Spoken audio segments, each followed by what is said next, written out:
You probably believe that love is love, that as long as a baby is held, fed, and soothed, it doesn't much matter who's doing the holding. That's a comforting thought, and in most ways, it's true. But developmental researchers have started noticing something quieter underneath that comfort. That a baby's brain doesn't just register love, it registers pattern. It registers the specific rhythm of who shows up, how they show up, and what kind of world they seem to be preparing you for. And when one particular rhythm goes missing, something measurable changes in how a child learns to handle the unexpected. Later in this video, we'll get to the moment researchers consider the single clearest fingerprint fathers tend to leave on a developing brain, the kind of interaction almost no one thinks to name as development at all. This isn't about guilt, and it's not about ranking parents against each other. It's about noticing a pattern most of us walked right past. Hi, I'm Dag from Everyday Family, and in this video, we'll talk about what only a dad can do for a baby's brain. Picture a father tossing his toddler a little too high, or growling like a monster before a game of chase. It looks like roughhousing. Psychologically, though, it may be something closer to a nervous system workout.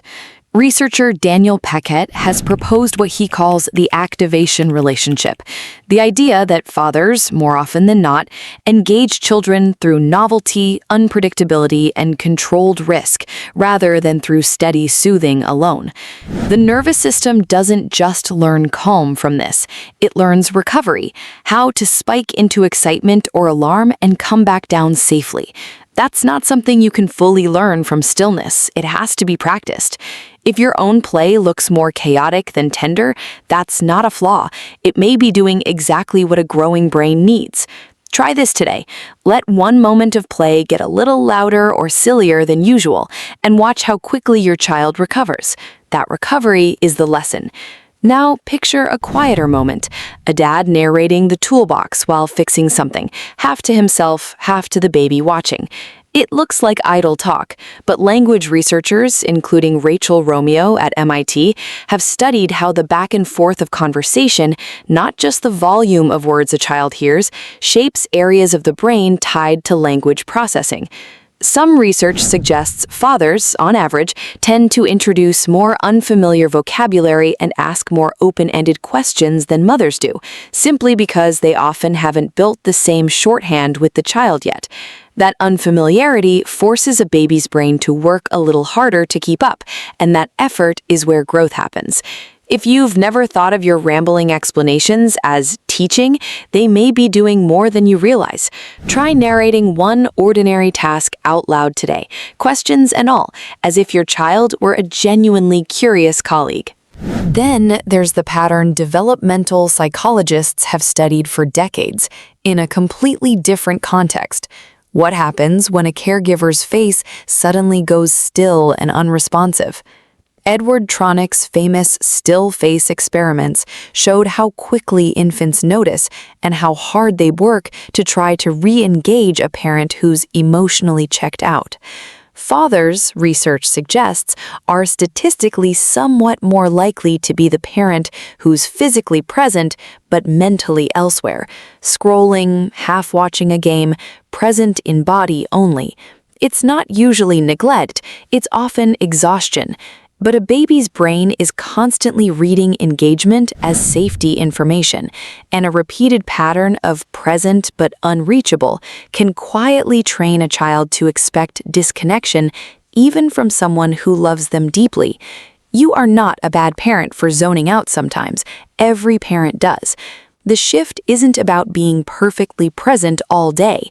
It's about a few short bursts of genuinely locked-in attention, even 5 real minutes, which research on responsive caregiving, including work from Harvard Center on the Developing Child on serve and return interaction, suggests can meaningfully reset that pattern. If this is giving you a new way of seeing your child, this is exactly what we cover every week. Hit subscribe so you don't miss the next one. Here's another one worth sitting with. A father comes home and immediately scoops the baby up, loud and delighted, after a mother has spent the day in quiet, steady caregiving.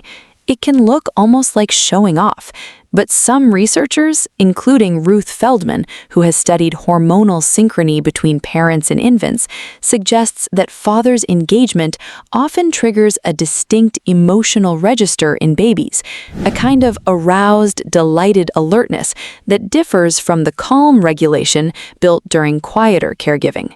Neither register is better. A developing brain, some researchers argue, benefits from access to both, the steady hum and the spark. If your homecoming ritual feels like chaos compared to the rest of the day's rhythm, that contrast might not be a disruption. It might be the point. Try keeping that entrance ritual, the noise, the delight, rather than smoothing it into something calmer. Consider, too, the father who lets a toddler wobble a few extra seconds before catching them, or waits just a beat longer before intervening in a squabble with a sibling. It can look like carelessness. Psychoanalyst Donald Winnicott wrote about what he called a holding environment. Not a literal embrace, but the sense a child has of being safely contained while still being allowed to struggle a little. Some developmental researchers propose that fathers, on average, tend to tolerate slightly more of that struggle before stepping in, which may give children repeated low-stakes practice at tolerating frustration, a skill closely tied to what's sometimes called distress tolerance.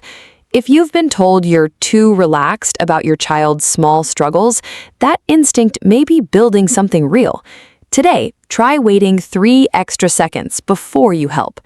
And finally, there's the pattern almost no one names at all, simply being a second distinct person a baby has to learn to read.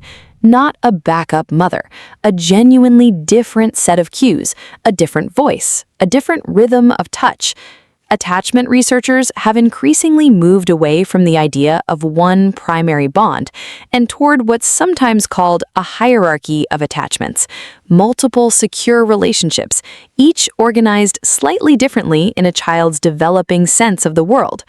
Therapist Pete Walker, writing on attachment and nervous system development, has described how relational flexibility, the capacity to feel safe across different kinds of people, not just one, tends to correlate with resilience later in life.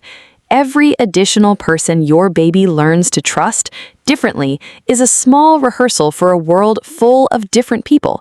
You're not diluting your child's attachment. You may be widening it. Notice how you're feeling right now. A little exposed, maybe. A little seen in a way you weren't expecting from a parenting video. That feeling isn't guilt. That's attunement.